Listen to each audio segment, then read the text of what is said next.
ustedes tienen que ser conscientes de que los pacientes, los usuarios nos van a exigir esto de manera natural.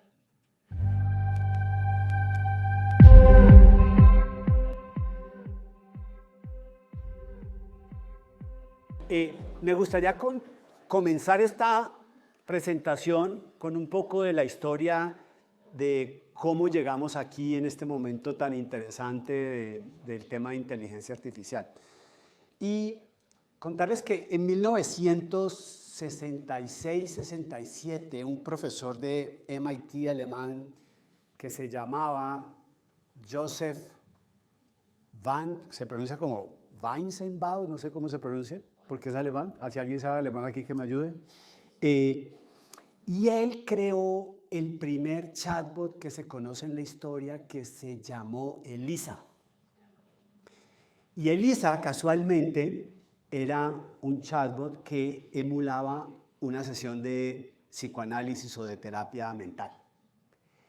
Y lo que él hizo, básicamente, fue emular una conversación, pero de una manera truqueada. Es decir, él agarró un script, habló con profesionales de salud mental, organizó su script y básicamente entrenó un modelo donde entraban cadenas de caracteres, iba haciendo un clasificador, clasificaba.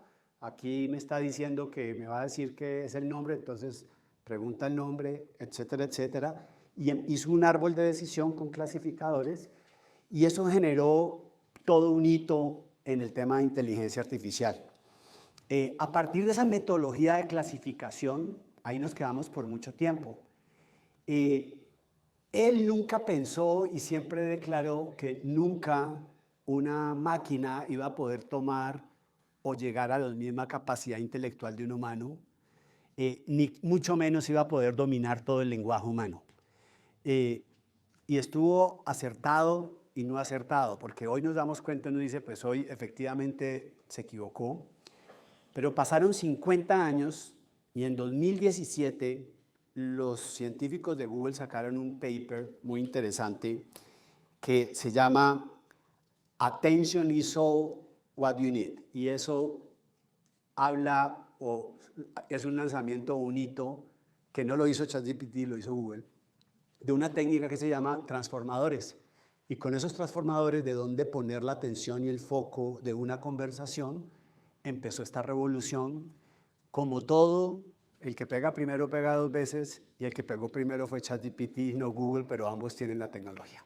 ¿Ok? Entonces, ese es el preámbulo para contarles de dónde estamos. Vamos a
es que el entrenamiento se hace con grandes masas de texto. Eso se llama Large Language Models.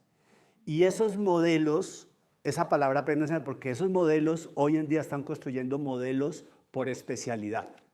Y ahí va a entrar, por supuesto, el sector salud. Entonces, eso es lo primero. ¿Qué es eso? Pues un libro, el mismo ChatGPT lo que ha hecho es explorar todo el web, etcétera, etcétera, ¿no?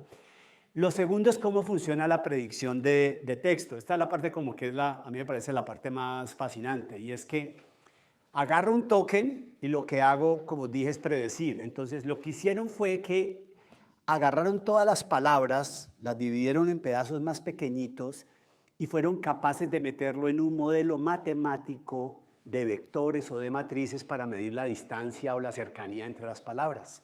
Y aquí les traigo un ejemplo muy sencillo. Yo aquí tengo 4 palabras, ¿no? By the way, también le pedí a ChatGPT que me hiciera un ejemplo sencillo para podérselos explicar. No sé si ustedes quieren, también le pueden preguntar y nos ahorramos la presentación de ChatGPT. Aunque no, tengo algunas cosas que sí hice yo. Ahorita les digo. Entonces yo tengo la palabra rey, reina, hombre y mujer. Y a esas palabras yo las puedo meter en un vector donde les doy una cercanía entre ellas. Entonces, por ejemplo, pues reina y rey son un grupo que tiene que ver con realeza, hombre y mujer, con la parte de humanos. Yo podría decir que hay otra relación entre hombre y rey porque es el masculino y entre reina y mujer porque es el femenino. Eso me permite, cuando yo establezco esas relaciones, me permite hacer una operación matemática. Y aquí la operación matemática, que no la hago con las letras, sino con la representación de los vectores, de los numeritos, es que si rey menos hombre más mujer es igual a una reina. Y por eso puedo decir que puedo llegar a empezar a predecir. Ahora, imagínense esto, aquí estamos viendo 4 parámetros. Los sistemas están hechos con billones de parámetros. ChatGPT 3 o 4 tiene como 175 billones de parámetros. Los modelos especializados, así verticales, pueden llegar hasta tener 500 billones. Y estamos aquí no solo porque se descubrió esto, sino porque imagínense la capacidad y la cantidad de procesamiento de cómputo en máquina que esto requiere. Volviendo a la historia que les conté del profesor de MIT, pues hoy estamos, en términos de la máquina que él tenía cuando generó ELIZA a hoy, estas máquinas son millones de veces más rápidas. ¿Ok? Bueno, fuera de eso, hay otro tema interesante que es que estos sistemas aprenden del contexto. Entonces, cuando tú les hablas del contexto,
Estábamos en México en esa época y creamos un chatbot que consultaba la cartelera de cine por mensaje de texto. O sea, WhatsApp todavía no estaba en escena en esa época para los que se les olvida un poco cómo funciona. Y nos dimos cuenta que en un año 60 millones de personas consultaron la cartelera y hacíamos lo mismo que el señor que hizo lo de Lisa, eran unos clasificadores. Simplemente queríamos entender a qué cine quieres ir, de qué tipo, de qué género quieres, y hacíamos una clasificación de texto y dependiendo del género, de la localización, traíamos la cartelera de una base de datos y simulábamos unos scripts. Allí comenzamos y ay, perdón, me devuelvo. Y a partir de allí, eso lo hicimos en otra empresa. En 2016 dijimos, oye, vamos a hacer un estudio de mercado. Nos metimos un proyecto con el MIT casualmente, de los estudiantes de la universidad, de la parte de business. Hicimos un estudio de mercado y nos dimos cuenta que salud era una gran oportunidad. Y ahí está el problema que nos apasiona y del que ahora sí vamos a hablar. ¿Cómo voy de tiempo? ¿Quién tiene el tiempo? ¿Bien? Ah, bien. Me quedan todavía. Uy. Bueno, entonces, y a partir de allí, pues nos metimos en una incubadora en Silicon Valley de Stanford, ahí incubamos la compañía y empezó toda esta historia. Llegamos muy temprano al mercado. Y al igual que ustedes en sus prácticas médicas, yo creo que una práctica se demora 7, 10 años en madurar y tener su curva de posicionamiento en el mercado y la masa crítica de pacientes. Pues bueno, nosotros también llevamos ya 7 años en el mercado y finalmente estamos en un momento muy bonito como que es el tema que nos ocupa hoy. Este gráfico yo le pedí al ChatGPT, pero lo hice yo. ¿Sí? Este no estaba en su data. Entonces, ahora sí les voy a contar un poco, vamos a hablar de los casos de uso. Voy a profundizar un poco en el nuestro y después vamos a hablar de otros. Solo advierto que no todo aplica para todo el mundo. La idea es que tengan como un panorama general de distintas cosas y vamos a tratar de ir muy rápido. El primer punto tiene que ver con automatización de todo lo que nosotros llamamos el patient journey, o sea, cómo un paciente llega a nosotros, cómo agenda, cómo lo guiamos, cómo paga, cómo cumple la cita, cómo hacemos que regrese, cómo lo recuperamos si lo perdemos, cómo obtenemos retroalimentación de su servicio, etc. Y nos dimos cuenta que este problema, pues la noticia no tan mala es que es un problema global. En Estados Unidos las inasistencias y las cancelaciones cuestan 150 billones de dólares. 150 billones, o sea, es una cosa loca, ¿no? Y el 27% de la capacidad que tienen las prácticas médicas se desperdicia, o porque no hay demanda o porque está mal manejada. Y un servicio tan vital y tan importante, pues imagínense lo relevante que es darle acceso a millones de pacientes para poderlo tener. Entonces, este problema nos pareció muy interesante desde el punto de vista social, masivo, ya habíamos hecho el estudio de mercado, y por eso nos dimos cuenta que era un problema caro. Y como era un problema caro, que se perdía mucha plata, pues dijimos, bueno, pues aquí hay plata para que los doctores ganen y para que nosotros también ganemos. Y de ahí arrancamos la compañía. ¿Qué es lo que hacemos? Pues básicamente, en términos sencillos, tenemos un asistente virtual. Ese asistente virtual está funcionando en Costa Rica desde hace 4 años. Aquí la marca que manejamos es una marca blanca con Juli, que se llama el Bot Asistente. Pero independientemente de cómo se llame, es una entidad que es un chatbot, que es capaz de tomar conversaciones de texto o inclusive conversaciones de voz y conectarlas con una agenda o con un expediente clínico o con otros sistemas y automatizar un flujo de trabajo. ¿Qué flujo de trabajo? El mismo que ustedes hacen en sus prácticas médicas. No hacemos nada distinto de eso. Entonces, tenemos 2 tipos de flujos. Los dividimos en llamadas de entrada que origina el paciente, donde se vuelve muy relevante. Yo creo que aquí lo han hablado mucho Roberto y en las prácticas. Todo lo que sea adquisición de pacientes, pues hay un concepto que se llama conversión. De nada me sirve que el paciente llegue y llame o mande un WhatsApp y mi secretaria no lo conteste o contesto mañana o no tenga cupo sino hasta dentro de 3 meses y pues cuando doy la cita ya perdí al paciente. Entonces, todo lo que sea, ahorita vamos a ver los demos, adquisición de pacientes es por un lado. Y por otro lado son los flujos de llamada de salida. Me imagino que muchos de ustedes tienen a sus asistentes llamando o mandando WhatsApp a confirmar citas, ¿lo hacen? ¿Sí? Bueno, es lo mismo. Lo que pasa es que acá esto va más allá de tener que hacer una cita, porque el punto relevante, y estaba dentro de las métricas que hablaba Juan hoy, es donde hay 2 problemas que uno tiene en cualquier negocio.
plataformas de telemedicina, con plataformas de pago, con lo que ustedes quieran, con Google Maps, con todo.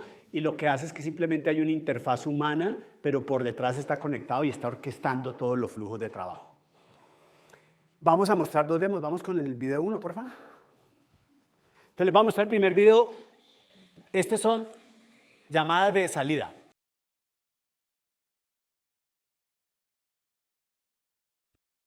No hay chipoteando. Escuchas una cara de estilo. Ah, no. Open up pizza. We're not gonna abandon it. No, ich hatte noch sehr weit. Früh. Oh, hey.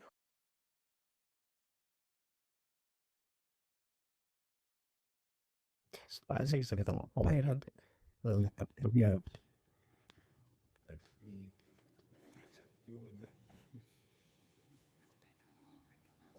Muy bien. Entonces, no sé si vieron el ejemplo, vieron la parte del entendimiento. ¿Qué es lo más bonito que tiene la parte generativa? Es que, como lo vieron, el sistema a partir del input de la situación del paciente genera mucha empatía y es capaz de, con la misma acción, generar un tono de una conversación más amigable. Y también pues, la belleza de WhatsApp, de que tienes toda la parte multimedia. Ahora, vamos a hacer lo segundo. Imagínense un paciente que llega y llama a su oficina o los encuentra.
Y eso hace una gran diferencia. Entonces, piensen no solo en poder convertir, sino cuántos pacientes están buscando después de horario, necesitan agendar una cita o los quieren localizar y no pueden, o toca llamarlos al otro día después de que dejen un mensaje de guardia en humano. Entonces, ahorita vamos a ver otros casos de uso. Este caso de priorización de pacientes no creo que aplique mucho para ustedes, pero es un problema muy interesante de resolver desde el punto de vista del impacto y cobertura.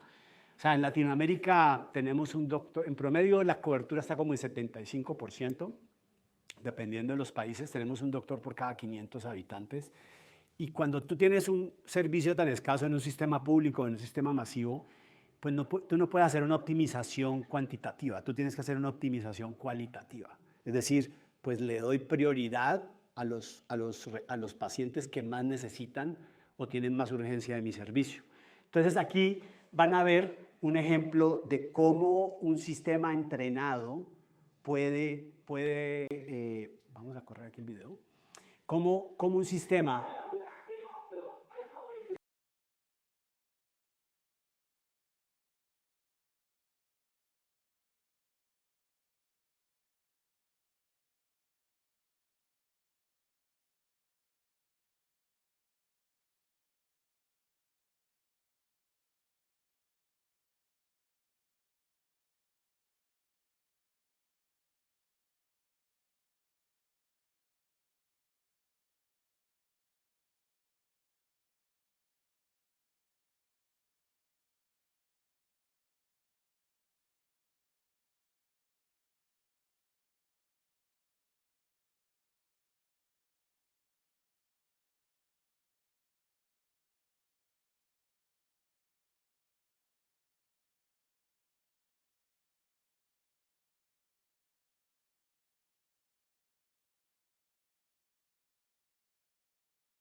un modelo que implementó la Universidad de California, tuvo 89% de efectividad en priorización. Hay otro estudio que tiene más de 1000 síntomas. O sea, básicamente, como les dije al comienzo, esto le puede alimentar grandes volúmenes de datos, que básicamente las bases de datos y la información de patologías, síntomas, etcétera, pues puede tender al infinito. El siguiente caso es el de prescripción médica. Algunos de ustedes, aquí, yo no sé cómo, si en Costa Rica dicen el Vademecum, un libro donde, ¿sí? ¿Vademecum o cómo le llaman? Bueno, imagínense que este es un Vademecum electrónico, pero alimentado con muchos más casos y más evidencia, y pueden tener algo más complejo. El problema que tienen los doctores hoy en día es que el 64% más busca información en línea, pero el problema es que la información pública no es confiable, porque hay de todo. Entonces, solo el 50% de esa información está curada clínicamente o científicamente. Entonces, están armando aplicaciones totalmente curadas, incluyendo a los fabricantes, a las farmacéuticas, y que están actualizadas con millones de casos donde ustedes se pueden apoyar. Vamos a correr ahorita entonces el video. Un segundo paso, ahí está.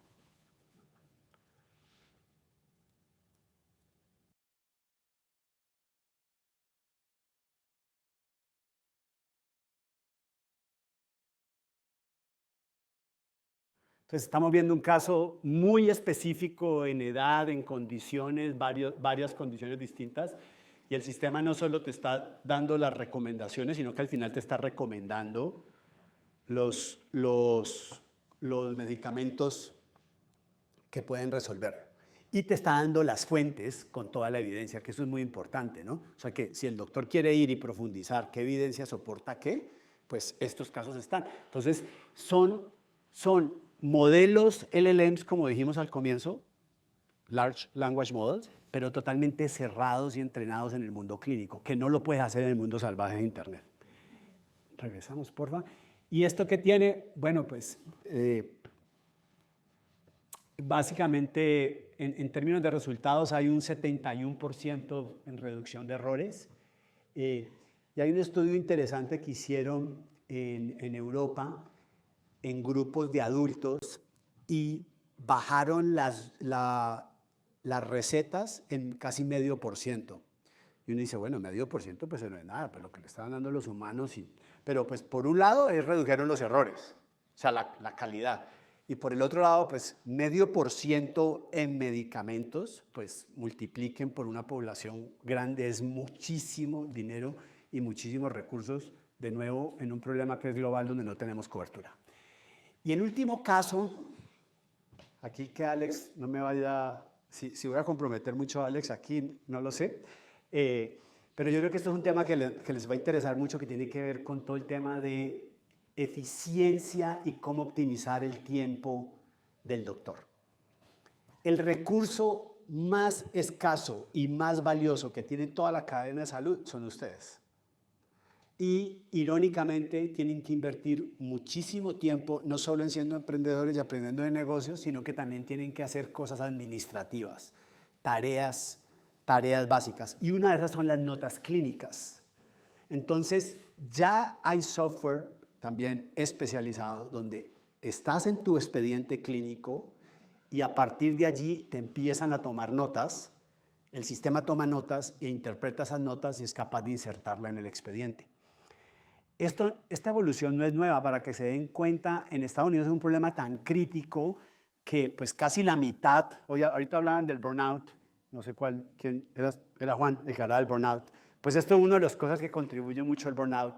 El segundo punto es que el tiempo que se usa puede ir hasta, obviamente estos son datos, perdón, no tengo datos de Costa Rica, pues son datos de Estados Unidos, de la parte legal y burocrática y de seguros es más compleja, pero invierten entre un 30 y un 50% dependiendo del caso de su tiempo.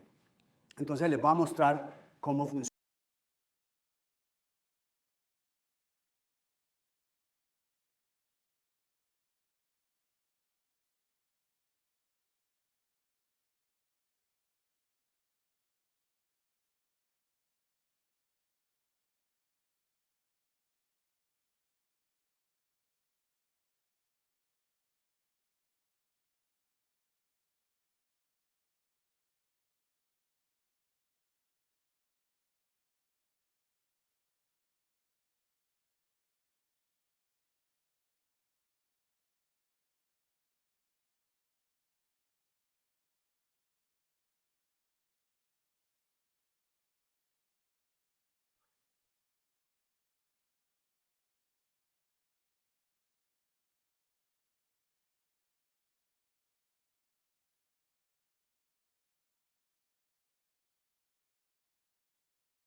and test for strep throat. And then, if that comes back positive, we're going to put you on an antibiotic. I recommend that you would take, Tylenol, ibuprofen, over-the-counter medications to help with that fever. Drink plenty of fluids, make sure you rest, follow up for any worsening or persistent symptoms.